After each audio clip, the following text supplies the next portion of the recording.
అందరికీ నమస్కారం. రాజవేడు కిచెన్ స్పైసెస్కి స్వాగతం.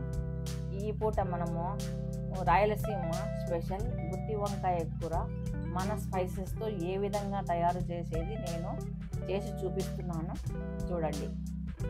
ఉప్పు, కల్లుప్పు, చింతపండు, మెంతులు, అలాగే మన రాచవీడు పసుపు, కారం, ఏంచిన శనగ్గింజలు, కొబ్బరి, తెల్లగడ్డలు, ఎర్రగడ్డలు ఇవన్నీ మిక్సీ పడదాం. తర్వాత మనం వంకాయలను తీసుకొని వంకాయల్ని బాగా నీళ్ళల్లో వేసి కడుక్కుందాం.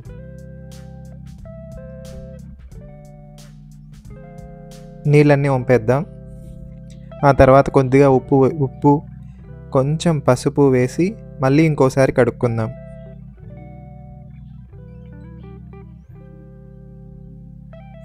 తర్వాత మనం గ్రైండ్ చేసిన దాంట్లో కొద్దిగా టమాటా ముక్కలు, అలాగే ఎర్రగడ్డ ముక్కలు వేద్దాం. వేసి 2 తెల్లగడ్డలు ముక్కలు కూడా అందులో వేద్దాం. అన్నిటినీ గ్రైండ్ చేసి పెట్టుకున్నాం. ఇప్పుడు వంకాయలను తీసుకొని మసాలాకు కూర్చోడానికి సరిపోయే విధంగా తరుక్కొని పెట్టుకుందాం.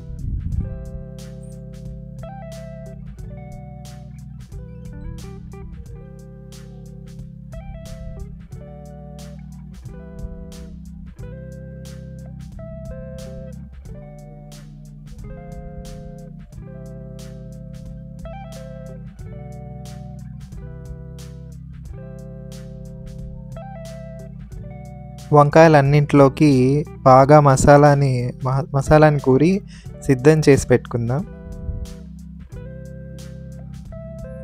ఈ విధంగా తీసుకొని దాని లోపల మసాలాని బాగా మసాలాని పట్టించాలి.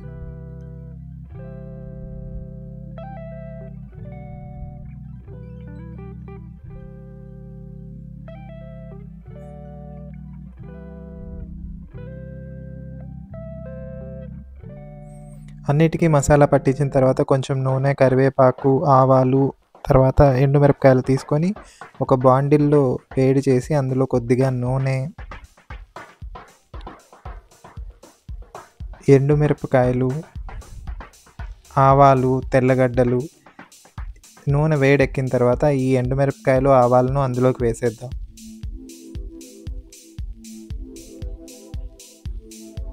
చిటపట్లాడుతుండగా తెల్లగడ్డలను కూడా అందులో వేద్దాం.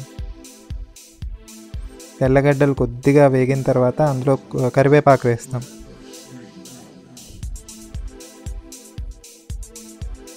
కరివేపాకు వేగుతూ ఉండగానే అందులో ఎర్రగడ్డలు వేసి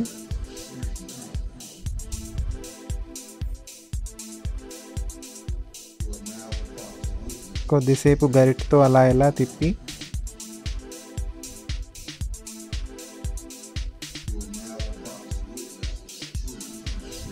కొద్దిగా కలర్ చేంజ్ అవుతూ ఉండగా అందులో టమాటాలు వేద్దాం.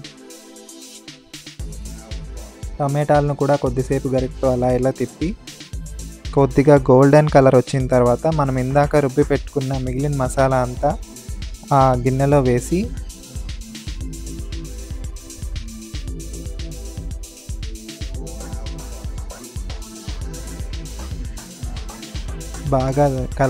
బాగా తిప్పి మొత్తం పేస్ట్ అంతా ఎర్రగడ్డలు వేపుడికి మనం తాళింపు వేసాం కదా దానికి పట్టేట్టుగా తిప్పి కొద్దిగా వాటర్ పోసుకుందాం. వాటర్ చాలా తక్కువగా వేసుకుంటాం, 1/2 గ్లాస్ కంటే ఇంకా తక్కువగానే వాటర్ పడతాయి. వాటర్ వేసుకొని దాన్ని ఒకసారి బాగా మళ్ళీ గరిటెతో తిప్పుకుందాం. దీనికి కొంతసేపు మూత పెట్టి ఇంకొక బాండీలో నూనె తీసుకొని ఇందులో మనం ఇందాక మసాలా పట్టి పెట్టుకున్న వంకాయలను వేసి అన్నీ బాగా ఫ్రై చేయనిద్దాం. ఒక్కొక్కటి అందులో వేస్తూ ఫ్రై చేయనిద్దాం.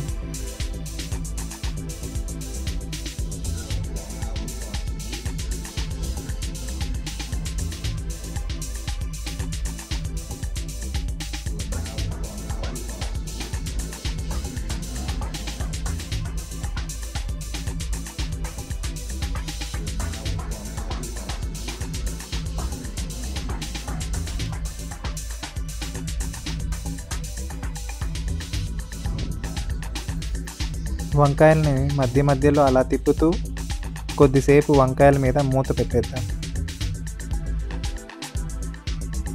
ఇప్పుడు మళ్ళీ ఒకసారి మనం పెనంలో ఇంతకుముందు వేసిన ఆ మసాలాని మొత్తం అంతా ఇంకొకసారి కలబెట్టుకుందాం. ఆ తర్వాత ఇలా వేగిపోయిన వంకాయల్ని మళ్ళీ తీసి ఇంకొకసారి తిప్పుతూ అవి వేగాయా లేదా ఒకసారి చూసుకోవాలి. అలాగా చూసిన తర్వాత ఇంతకుముందు మనం గిన్నెలో పక్కన పెట్టి వేడి చేస్తున్న ఆ మసాలా గిన్నెలో ఈ వేయించిన వంకాయలను వేసేద్దాం.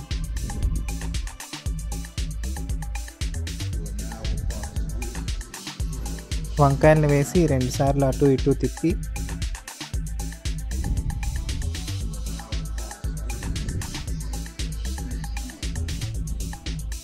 కొద్దిసేపు లో ఫ్లేమ్ మీద అలాగే పెట్టి కొన్ని నీళ్లు పోసుకున్నాం. ఒక్కసారి దానిపైన కొంచెం సేపు మూత పెట్టుకుందాం. మూత పెట్టుకున్న తర్వాత ఇలా అయిందంటే అంతేనండి, మన వంకాయ కర్రీ రెడీ. మన పసుపు, మన కారం వేసి చేసిన వంకాయ కర్రీ టేస్ట్ చాలా బాగుంది. ఒకసారి దాన్ని మూత తీసి అలా ఒత్తి చూస్తే వంకాయ కొంచెం మెత్తగా ఉంది అనుకున్నప్పుడు ఇంకా అయిపోయింది. అంతే, మనం వేరే బౌల్లోకి చేంజ్ చేసేసుకుందాం.